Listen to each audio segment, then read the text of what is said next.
Content creation, the new career that is popular among the youth thanks to the internet and tech such as smartphones.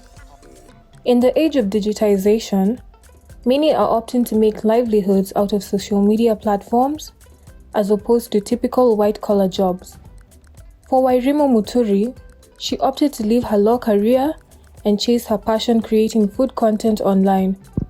We sat down with her to find out what her journey has been like.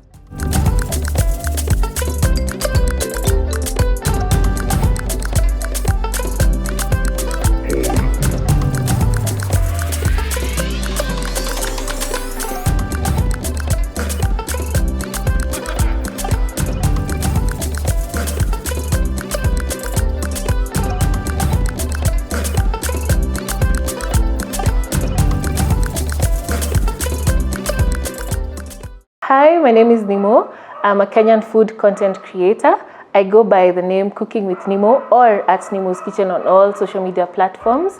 I love to cook, I love to share recipes, and I hope you enjoy everything that I'm going to be sharing with you today. I started cooking when I was 14 years old, a little bit around 13 years old. My mom used to have a restaurant, so you used to work there majority of the time, and whenever she had, she needed help with anything to do with the restaurant, she would have us working there together with my sibling. So that's why I got to learn about everything to do with cooking. I really enjoy being in the kitchen. I love being creative when I'm cooking. I like experimenting, I like good food, and I like to create new things and to experiment even with different recipes from different tribes. And yeah, I like to share with also my friends because food is love. I didn't train as a chef. I trained as a lawyer. I'm actually a lawyer by profession. And for the cooking bit, I grew up cooking, I grew up eating, I grew up learning recipes from my mom. So that's where the passion actually for cooking started. As for me, I chose content creation, especially in the food space, because it was already something that I was doing at home, creating meals for my family. So I figured, why don't I just take pictures of what I create and share it with my friends for my social media page. So I started with my private social media page, then people started just asking me for recipes, how I prepared something. Then the idea came about to just start a separate page and like a separate brand for sharing just recipes, sharing food experiments, engaging with other people who like cooking. So that's how now I started the creative journey. Content creation is not as easy as it seems to be because it involves a lot of planning. And you just can't wake up one day and decide to, oh, let me just shoot something or let me just create. Especially for food creation, you have to think about the recipe that you want to share. You have to think about all the ingredients that you have to create that certain recipe. You have to think about presentation. You have to think about the whole cooking process because it's not something you just place and take a picture. If you want to start from scratch, then you have to actually plan. But the food blogging space is very wide. So there are people who create recipes, there are people who just take pictures of food that is already prepared, guys who review recipes. So I wouldn't say it's as easy as it just seems to be. So you have to plan. So after planning, you have to now prepare the meal. After you prepare the meal, you have to now do the presentation for a nice picture and all, and then just share. The biggest challenge I've faced being a food content creator, one is lack of motivation. Sometimes after you've posted for a long time, you get tired and you just want to take some time off to recharge. And the second challenge that I've had is most brands don't appreciate the work of content creators. Most of them usually just like you doing free work to promote their brand, but they never like pay you for the effort that you've applied to create content to promote their brand. So I think that is one of the biggest challenges that I've faced as a food content creator, and I know others have. So those I think are the two major things that I've faced as a content creator. I have never really felt like giving up, especially in the food content creating space? Well, because it's something that I love doing. I've had that downtime, lack of motivation period, but I really never felt like I wanted to stop doing it. I just needed to recharge and carry on with the journey. So it's really something I love, and I don't think I'll ever give up on it. Yes, I'd say content creation pays.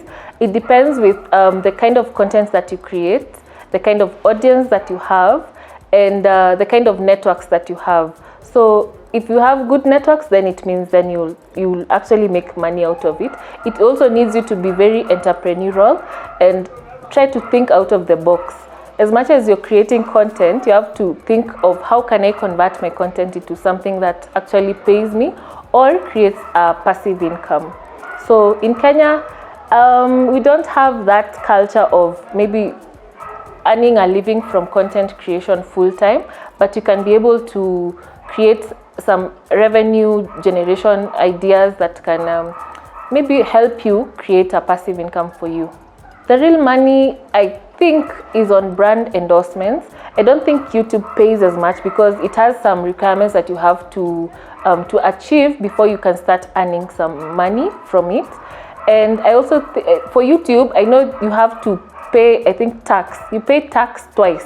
You pay from the YouTube side, and then you have to pay digital tax here in Kenya. So if you're a small YouTuber, you won't really make much. You might end up making something small and paying half of it as tax. It won't make any life-changing impact, in my opinion. The best advice I can give to somebody who wants to start creating food content is to just start. Don't overthink. Don't plan until you have to get the best cameras, the best tripods. No. You just need to start. With whatever you have, with whatever little budget you have with your phone, just cook. Record with your phone as you're cooking and maybe share it on social media. And you have to be very, very patient and consistent. And then you're probably you'll see the growth gradually, and then probably blow up into something big. My favorite meal is mokimo, made with pumpkin leaves and then served with goat meat stew with avocado kachumbari and some sauteed cabbage. I like mokimo because it's also my traditional dish. I'm a Kikuyu, and we have different types of mokimo, and this particular mokimo is my favorite. To make mokimo, you need potatoes, you need pumpkin leaves, you need soft maize, you need some onions, some sauteed onions to add some flavor.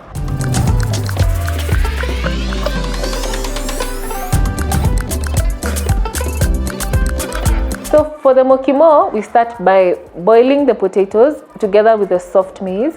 Remember, if you're having very hard maize, you can do this separately because the cooking times are different. For our case, we have soft maize, so we are going to be boiling them all together. And then after the potatoes are boiled, drain the water and set the potatoes aside.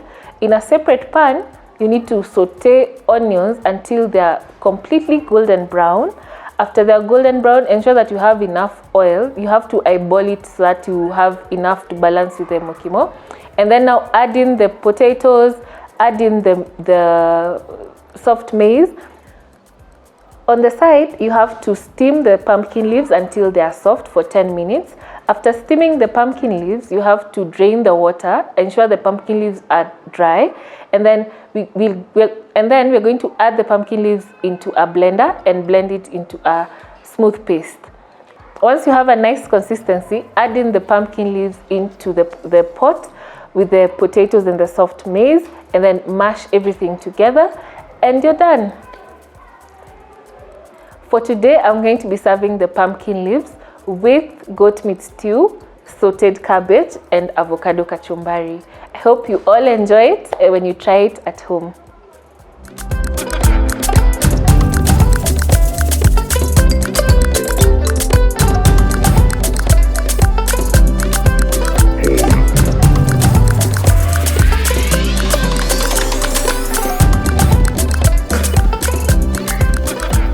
The mokimo, the beef, the guacamole, the vegetables, everything is so good. Nimo is the real deal. Honestly, Nimo, you're the real deal. Thank you.